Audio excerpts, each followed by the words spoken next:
Because I'll tell you a story. There was a time in the spring of 2010. I remember this day so vividly. I was a production engineer in charge of a field that managed over 300 wells.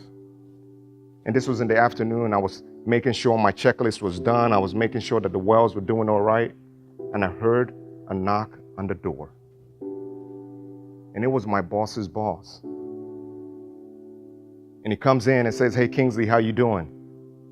And I turn around and it's like, "Hey, I'm doing all right." And he has a seat. And the next thing that comes out of his mouth was, "Hey, I want to tell you that your performance is subpar.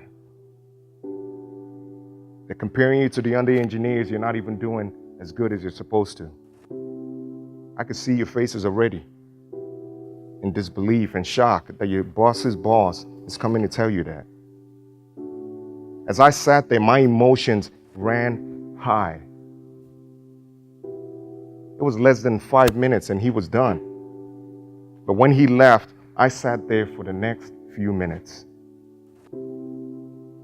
And I thought about every single word that came out of his mouth. I replayed it. As I did that, the pressure continued to mount.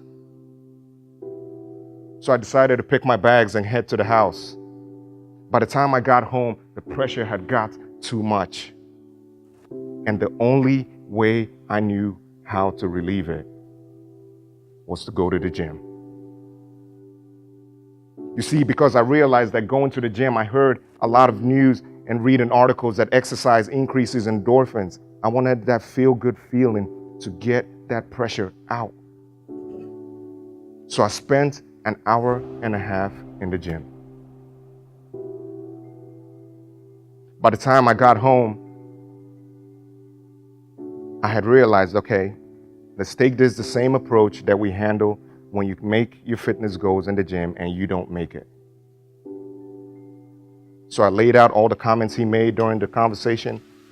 And the first thing I said to myself, okay, Kingsley, you're going to go into the office and you're going to talk to your boss and ask him, what are you going to do to be better?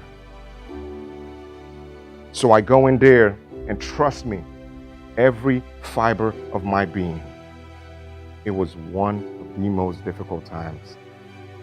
So I go in there and I tell myself, Kingsley, we have to stay the course and go according to the plan. So I knock on his door and say, "Hey, do you have a few minutes?" So I told him, "Hey, your boss came into the office yesterday and these are the comments he made. I just wanted to know, what do I need to do to be better?" And he mentioned, "Hey, the first thing, you need to spend at least 25% of your time in the field." And by God, I was there 40% of the time, every single month.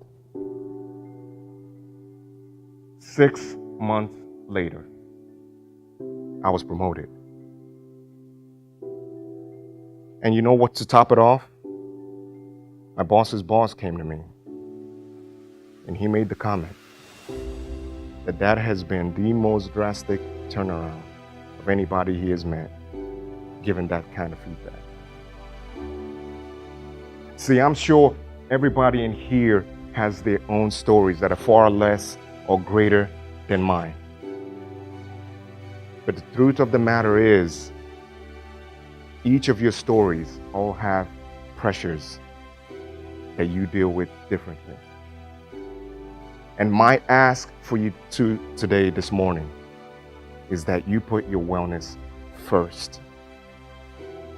And in the habits, the rituals of those physical activities, the inherent benefits, yet unseen on the early stages, will yield its greatest value when you least expect it. And I'll repeat that.